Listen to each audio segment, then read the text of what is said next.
zero, the artificial sugar. So that's why anything diet is going to float. Anything regular sodas are going to sink. If they're in the same can, they have the same amount in each can. There's no difference. The only difference are the ingredients. Matter cannot change, so it's not that this matter is different, just the sugar itself. And they can have all of them eventually. 50 calories. Listen, what's the big difference between the two? If you look at the sugar. But you know what? Well, I think maybe the best equivalent is for here. Hold out your hands right here. So all of these, so the Big K, the sparkling water too, just because it has the extra, the gas bubbles that changes the density of the water. So that one floats. Regular sinks, I think that last one floats. Put some sugar in your hands. You tell me when to stop, right? Okay. So here we go. 1, 2, That's 3, the 4. regular sugar. More than that? I'm thinking more. Okay. 5, 6, 7. You tell me when to stop. 8, Oh, 9. that's enough. Okay, keep going. 10. Keep going. 11, 12. You want to stop? Yeah. No, 13, 14, 15, 16, 17, 18. Roughly 18 packets of sugar in that Coke that you see down there. Now, we've taken some liberties because there's high fructose syrup and so about 18 packets of sugar. That's only 39 grams. Take a look at this guy over here. This is grape soda, so this is going to be really good for you. How many grams right there? Oh, 14? No, No, 16. 50, I can't see. It's okay, sorry, 54. 54. Watch this thing sink like a lead balloon. I just, bam, isn't that amazing? So if you go to the restaurant and get one of So that's like the packets of sugar that are inside the can, that's why it's weighing down. So any questions on sinking or floating? No. So this is called the Archimedes principle. I don't know if we saw that video too, where he ran the streets and said Eureka. Nope.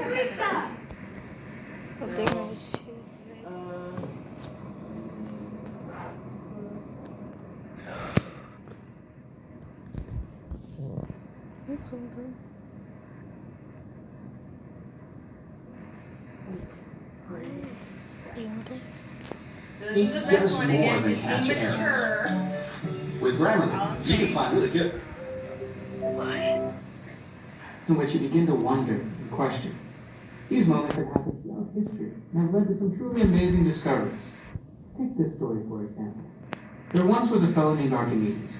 He was born in 287 BC in the city of Syracuse in Sicily. He was a Greek mathematician, physicist, engineer, inventor, and astronomer.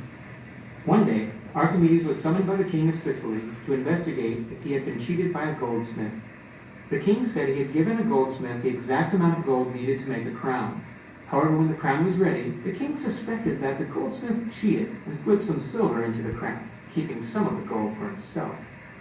The king asked Archimedes to solve the problem, but there was a catch. He couldn't do any damage to the crown. One day, while taking his bath, Archimedes noticed that the water level in the bathtub rose and overflowed as he immersed himself into the tub. He suddenly realized that how much water was displaced depended on how much of his body was immersed. This discovery excited him so much that he jumped out of the tub and ran through the streets naked, shouting, "Eureka!" which comes from the ancient Greek meaning, "I found it!" What did he find? Well, he found a way to solve the king's problem. You see, Archimedes needed to check the crown's density to see if it was the same as the density of pure gold. Density is a measure of an object's mass divided by its volume. Pure gold is very dense, while silver is less dense. So if there was silver in the crown, it would be less dense than if it were made of pure gold. But no matter what it was made of, the crown would be the same shape, which means the same volume. So if Archimedes could measure the mass of the crown first and then measure its volume, he could find out how dense it was. But it is not easy to measure a crown's volume. It has an irregular shape that's different from a simple box or ball. You can't measure its size and multiply it like you might for other shapes.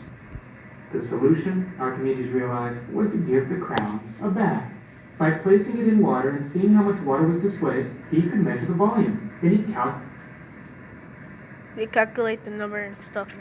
and the goldsmith most definitely cheated the king. When Archimedes went back to the king and did his So yes, the story says that the goldsmith did cheat the king. So they don't really pay a good price when they cheat the king.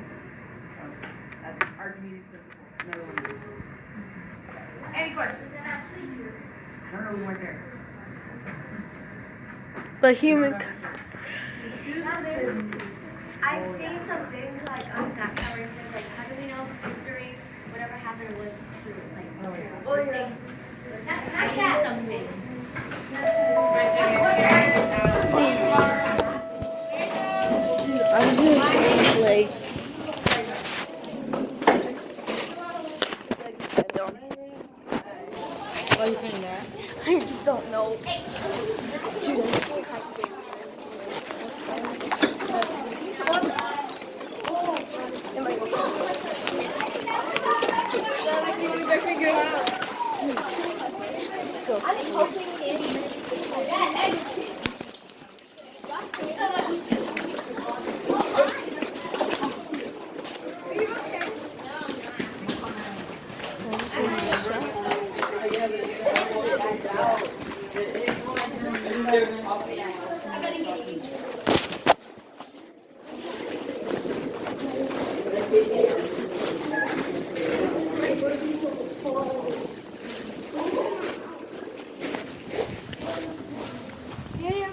Coach lets us play with the phones and pieces.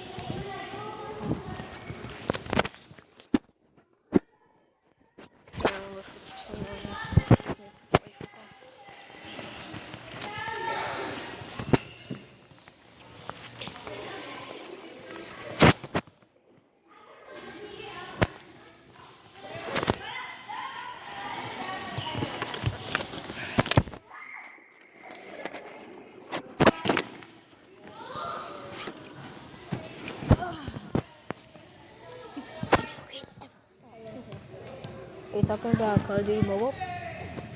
No, I'm talking about the PewDiePie YouTube or something. Stupid. Okay. Because nobody likes it. Oh, duh. People don't even play it anymore. I do sometimes, but I just do it because I just want to be the top YouTuber. Instead of PewDiePie Simulator.